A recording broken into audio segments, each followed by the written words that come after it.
The next morning at breakfast, Jotham Powell was between them, and Ethan tried to hide his joy under an air of exaggerated indifference, lounging back in his chair to throw scraps to the cat, growling at the weather, and not so much as offering to help Maddie when she rose to clear away the dishes. He did not know why he was so irrationally happy, for nothing was changed in his life or hers. He had not even touched the tip of her fingers or looked her full in the eyes. But their evening together had given him a vision of what life at her side might be, and he was glad now that he had done nothing to trouble the sweetness of the picture. He had a fancy that she knew what had restrained him.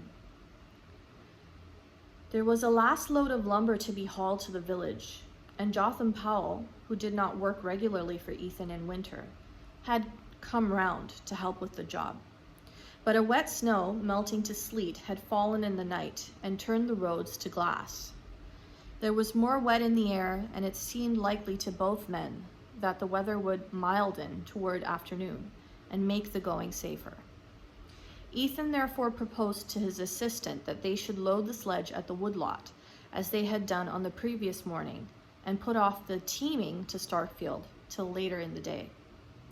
This plan had the advantage of enabling him to send Jotham to the flats after dinner to meet Zenobia, while he himself took the lumber down to the village. He told Jotham to go out and harness up the grays, and for a moment he and Maddie had the kitchen to themselves. She had plunged the breakfast dishes into a tin dishpan and was bending above it with her slim arms bared to the elbow, the steam from the hot water beating her forehead and tightening her rough hair into little brown rings, like the tendrils on the traveler's joy.